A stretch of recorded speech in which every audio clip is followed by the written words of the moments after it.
12 ನದಿಗಳಲ್ಲಿ ಗೃಹ ತ್ಯಾಜ್ಯ ನೀರು ಸಂಸ್ಕರಣೆ ಆಗದೆ ಆ ನದಿ ನೀರಲ್ಲಿ ಸೇರ್ಪಡೆ ಆಗ್ತಾ ಇದೆ. ಹೀಗಾಗಿ ನದಿಗಳು ಮಲಿನ ಆಗ್ತಾ ಇದ್ದಾವೆ. ಕೈಗಾರಿಕೆಗಳ ತ್ಯಾಜ್ಯನೂ ನದಿಗಳಲ್ಲಿ ಬಿಡಲಾಗ್ತಾ ಇದೆ ಅನ್ನುವಂಥದ್ದು ದೂರುಗಳ ಆಧಾರದ ಮೇಲೆ ಇವತ್ತು ತಪಾಸಣೆಯೂ ಆಗಿದೆ.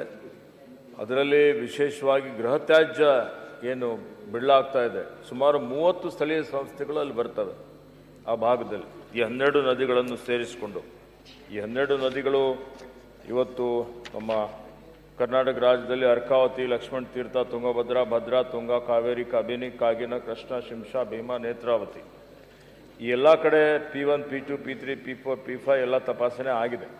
ಈ ತಪಾಸಣೆ ಆಗಿದ ಮೇಲೆ 30 ಸ್ಥಳೀಯ ಸಂಸ್ಥೆಗಳೇನು ಬರ್ತವೆ, 30 ಸ್ಥಳೀಯ ಸಂಸ್ಥೆಗಳು ಸೇರಿಕೊಂಡು ಸುಮಾರು 814 MLD million litre per day ತ್ಯಾಜ್ಯ ಉತ್ಪತ್ತಿ ಆಗ್ತದೆ. ಆ 800 ಗೃಹ ತ್ಯಾಜ್ಯ ನೀರು ಉತ್ಪತ್ತಿ ಆಗ್ತಾ ಇರ್ತಕ್ಕಂಥದ್ದು. 817 MLDಗೆ ನಮ್ಮಲ್ಲಿ ಸಿವೇಜ್ ಟ್ರೀಟ್ಮೆಂಟ್ ಪ್ಲ್ಯಾಂಟ್ ಏನಿದೆ, ತ್ಯಾಜ್ಯ ಸಂಸ್ಕರಣಾ ಘಟಕಗಳು ಸುಮಾರು ನಮ್ಮಲ್ಲಿ 614 MLD ಟ್ರೀಟ್ ಮಾಡಲಿಕ್ಕೆ ತ್ಯಾಜ್ಯ ಶುದ್ಧೀಕರಣ ಘಟಕಗಳು ಇದ್ದಾವೆ. ಬಾಕಿದೇನೆ ಸುಮಾರು 203 MLDಗೆ ಇನ್ನೂ ಶುದ್ಧೀಕರಣ ಘಟಕಗಳು ಅಲ್ಲಿ ತಯಾರಾಗಿಲ್ಲ. ಇದಕ್ಕಾಗಿ ಈಗಾಗಲೇ NGT ಸಹಿತ ಅದನ್ನು ನಿಯಮಿತವಾಗಿ ಮಾನಿಟರ್ ಮಾಡ್ತಾ ಇದೆ.